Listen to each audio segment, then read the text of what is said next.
આવે ને તો આ નવખણ જીતી શકે, બાકી નવખણ નો જીતે હો. બરાબર છે મહારાજ. અરે મારા બાપે જો તને ખરા રીતે અને સાચા દિલથી માં ખોડિયાર જો અને પૂરી હોય ને તો અહીંયા હાજર થાય. આ નવખણને ભીડું પડી માં મારે ક્યાં જાવું, ક્યાં જાવું. માં તું જાણે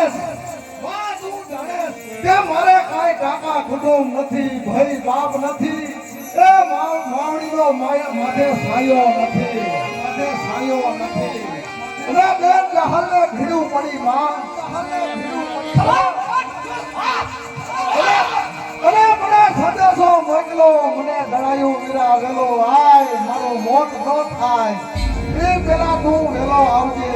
અને માં ખોડિયાર મેં તમને એટલા માટે યાદ કર્યા છે કે સિંધ મલક તમે મારી ભેળા હલો, ત્યાં સોમરાનું કાંઈ નાનું રાજ્ય નથી. હું નવઘણ જાઉં એકલો જીતી એકું નહીં, મારી માં મારી ભેળા આવો તો મને બેન હાલી વાલે જાઉં માં.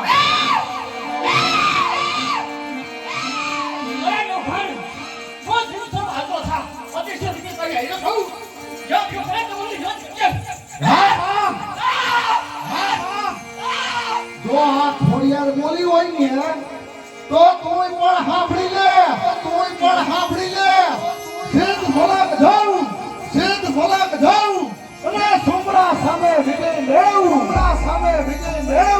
અને બેન જાહલને ઉગારું,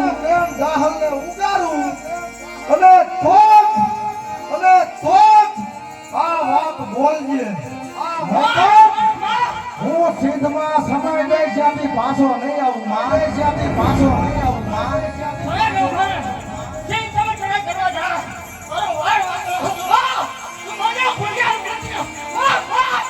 અને ખોડિયાર બોલી હોય ને તો જ્યારે સિંધથી પાછા આવીને ત્યારે પેલો બેન જહાજ પગ મૂકે આઠવાડામાં, ત્યાર પછી નવખણ,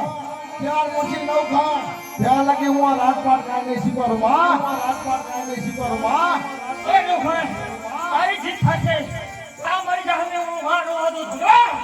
અરે કાંઈ વાંધો નહીં માતાજી,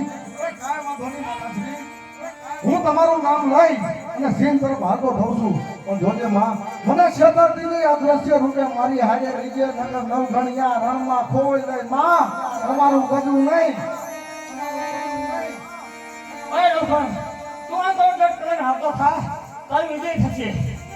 અરે જય હો માં ખોડિયાર, જય હો માં ખોડિયાર, જય હો માં ખોડિયાર.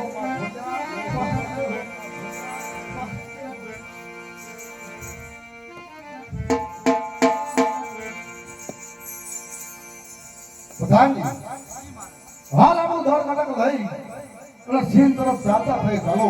બેન જાહલ મારી વાત જોતી હશે, મારે ગામમાં જરા મોડું થશે તો